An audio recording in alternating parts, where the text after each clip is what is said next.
Alexander Zura nga nkuye ekitongole kya PSD kitongole kya bwannakyewa nga tukolagana wamu n'ebitongole ebirala nga Coalition Faction 1325 okubanga tugezaako okukwasaganya ensonga ezimu oba endala ezikyagala ensonga ezaffectinga abakyala n'abavubuka nga leero twataddeyo Art for Peace Festival nga Art for Peace Festival eno twagitaddeyo okugezaako okulaba engeri gye tuteekawo ebitone oba abantu abalina talanta nga bagezaako okuza talanta okukuuma emirembe mu community zaabwe. Eno Art for Peace Festival etuyambyeko nnyo kuba twagenda okukola okunoonyerezaako abavubuka abangi bagamba nti balina mirimu naye nga ate nga balina talent. Tugamba tuteekeo eno competition eno abavubuka balala naye bafune ekyokulabirako okulaba nga talent esobola okubayambako okubawa emirimu ekisooka n'okukuuma emirembe kuba talent oba art egatta abantu bangi.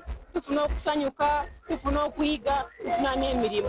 So eno Art for Peace Festival twagitaddeyo okugezaako okulaga abavubuka engeri gye tusobola okukozesa art okuteekawo emirembe mu community zaffe nga tukolagana wamu n'abantu ab'enjawulo okuba nga tusobola okukuuma emirembe mu community zaffe n'ekirala okuba nga tusobola okuteekawo emirimu. Si kituufu ssentebe gye bali naye si kirungi naye tuliwo okuba nti nno tukulaakulanya tusembeza tuwagira ensonga zonna ezikwata ekikula ky'abantu kati nga ensonga eri wano sebo omutesitesi lwakuba era nga wotegedde ofiisi ekwasaganya nsonga nnyingi era mujja kunsonyiwa nti nookereyeemuko naye era nga wadde wamanyi namutegeeza nti no ndi mawega wa nsonga zino ezisembeza ezikulaakulanya ebitone.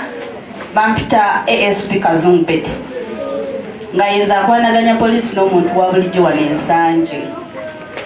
Nsanyuse nnyo okubeera wano olunaku olwa and police in particular.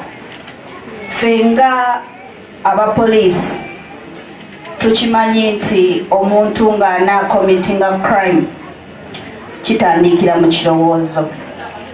It begins with mindset, it begins with somebody's thinking.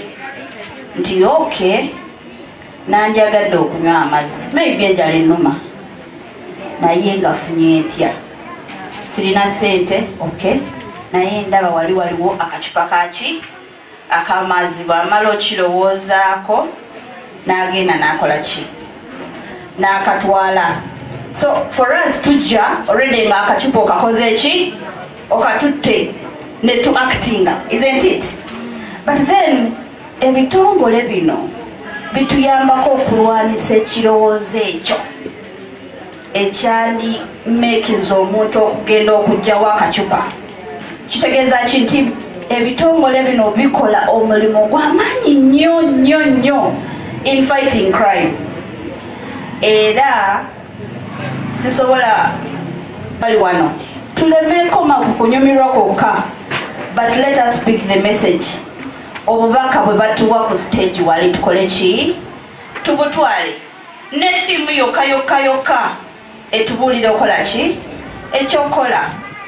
Bwe tubanga tweyagala nga ba youth, bwe tubanga tulina ebirowoozo ebirungi nga ba youth, first of all tugenda kukyusa ensi yaffe, then n'ekirala tujja kubeera n'obulamu obulungi mu maaso awo.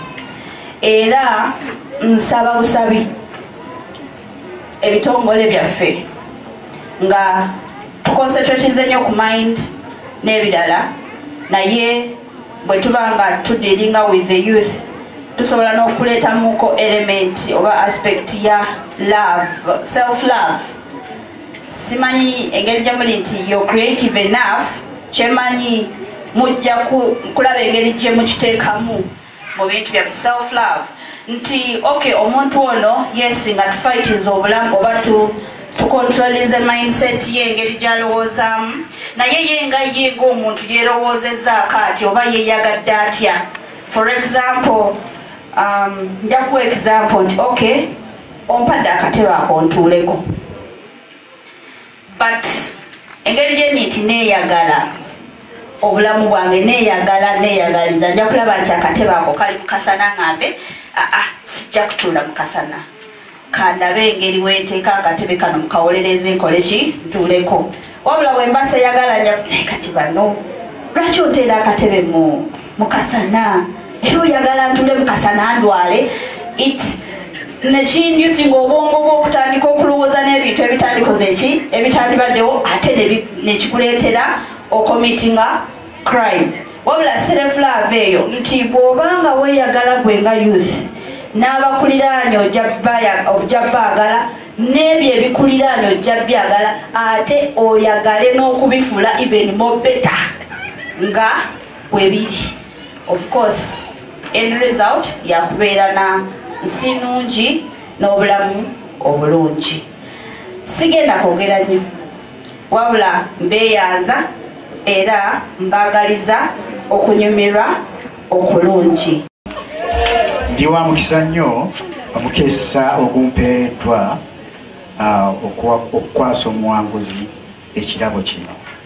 Weebale nnyo n'abalala balabire buno si bwe buwanguzi obusooka tolowooza omulundi omulala yajja okuwangula kati kino kikuwa okukola ennyo okulaba kiki kye tulina okuyitamu okuwangula bino byonna bibeera kale ekintu kino mukikozese bulungi nnyo magezi ga kikugu nnyo tokikozesa nga tonnabakola ki kumanya bwe bakikozesa si bwe kiri. Tusanyusa okubalaba olunaku olwaleero mwebale kubeera wano banange tuli basanyufu naye ekitiibwa kyonna tukiddiza Katonda. Tabadde ffe si magezi gaffe newankubadde okukola kwaffe nnyo naye Katonda atubedde ekitiibwa tukimuddiza. Njagala okwebaza omwami Yasin Lubowa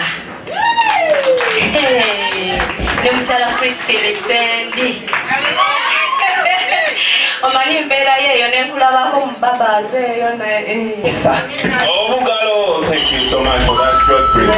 Nineebaza Yasin Lubowa okubanga asobodde okujja wano olunaku lwaleero tubeera eri nga tubalaba naye nga twegomba okubeerako wamu nammwe era tuli basanyufu nnyo okuba ngoze nawe olunaku lwaleero.